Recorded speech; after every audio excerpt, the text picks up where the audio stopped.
Assalamualaikum warahmatullahi wabarakatuh. Baiklah, saya Dela Anissa dari 18 BKT 09.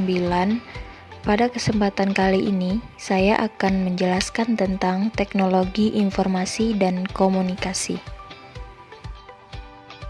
Baiklah, yang pertama, pengertian teknologi informasi dan komunikasi menurut para ahli. Ahli yang pertama, Erik Diesen. Menurut Erik Diesen, teknologi informasi dan komunikasi sudah menjadi suatu kebutuhan pokok manusia untuk proses mengambil, memindahkan, mengelola, dan mendapatkan informasi dalam sebuah konteks yang akan memberikan keuntungan pribadi serta seluruh masyarakat.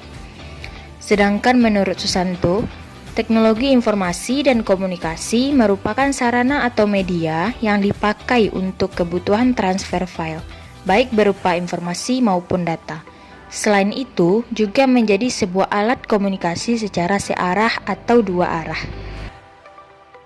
Selanjutnya, fungsi teknologi dan komunikasi. Yang pertama, dalam pendidikan, yaitu sebagai media atau alat, sebagai alat pembelajaran. Selain itu, sebagai bahan materi dan ilmu pengetahuan.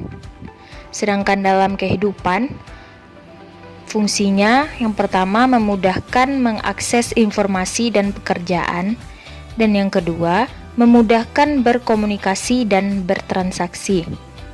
Dan fungsi secara umum yaitu sebagai capture atau penangkap dan pengolah, dan sebagai generasing atau menghasilkan dan penyimpanan.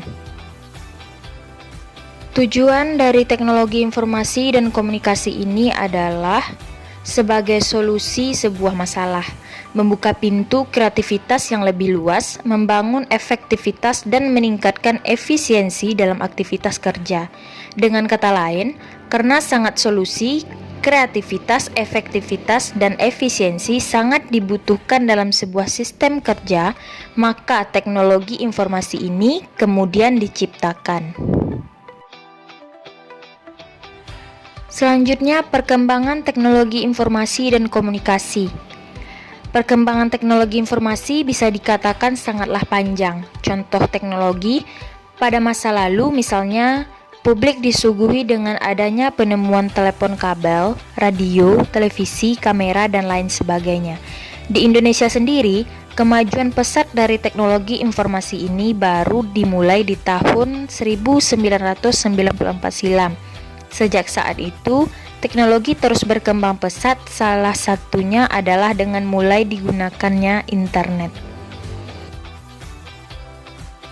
Dampak yang mempengaruhi perkembangan teknologi, yang pertama, penyalahgunaan fungsi teknologi untuk hal-hal yang melanggar norma, seperti video yang tak senonoh, seperti video porno yang direkam via handphone, atau kasus penipuan via internet.